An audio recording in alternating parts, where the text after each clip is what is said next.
Mr. Speaker, the President of the State of Israel.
Members of Congress, I have the high privilege and distinct honor to present to you His Excellency Isaac Herzog, President of the State of Israel.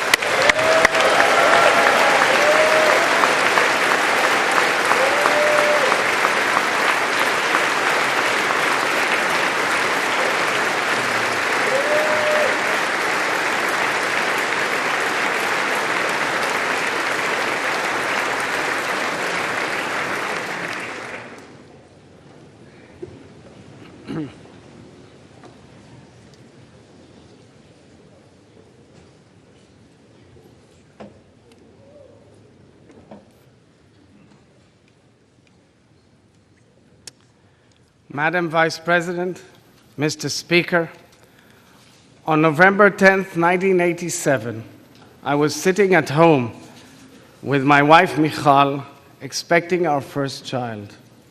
We were watching the first Israeli president invited to address a joint session of Congress in honor of Israel's 40th Independence Day. That president was my father.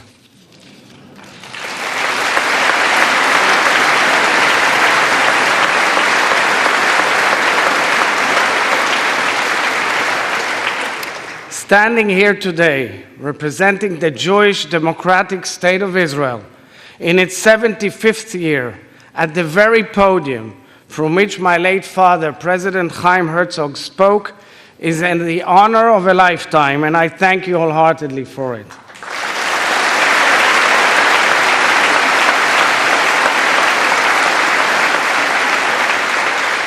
I was born and raised in Israel, but my father's diplomatic post at the United Nations brought my family to New York in the 1970s. During high school, I volunteered with the Legal Aid Society for the Elderly in Brooklyn, New York. I volunteered with the impoverished and the underprivileged elderly, including war veterans and Holocaust survivors who gave their best years to the country they loved. My mentor at the organization was a subtle, reserved professional. She was strictly business. The moment she broke character has remained with me for almost 50 years. It was the day she told me the love of her life died fighting for Israel.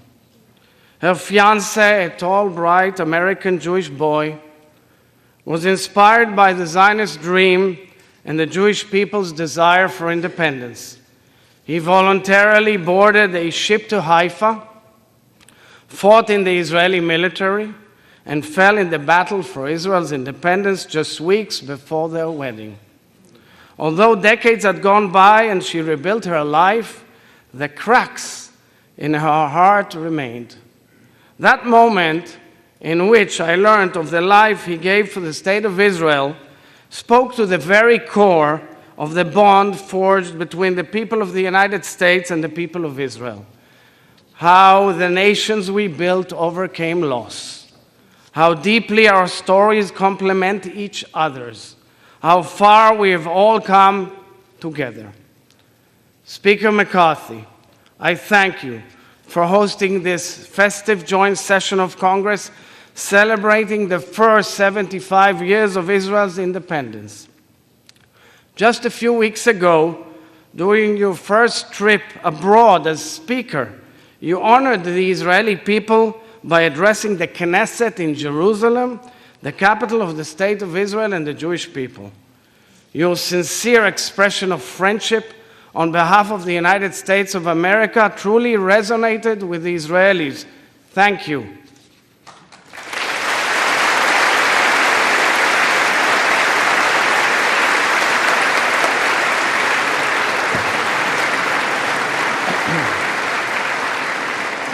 Vice President Harris, it is such a great pleasure to see you again. I vividly recall hosting you at the Knesset a few years back. Your stirring remarks at the Israeli Embassy's Independence Day reception a few weeks ago reflect both yours and President Biden's decades-long ironclad friendship with Israel. Special thanks go to former Speaker Nancy Pelosi, who first invited me less than a year ago, together with Senator Chuck Schumer.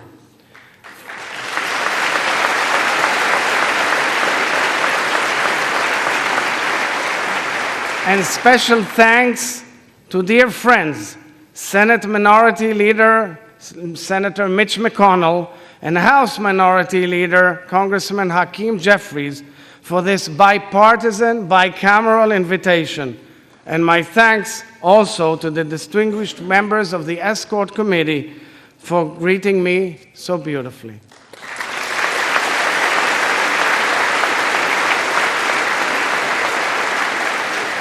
Mr. Speaker, dear friends, in Jewish weddings, a glass is placed on the ground, intentionally stomped on. This ritual evokes the destruction of our temple in Jerusalem 2,000 years ago.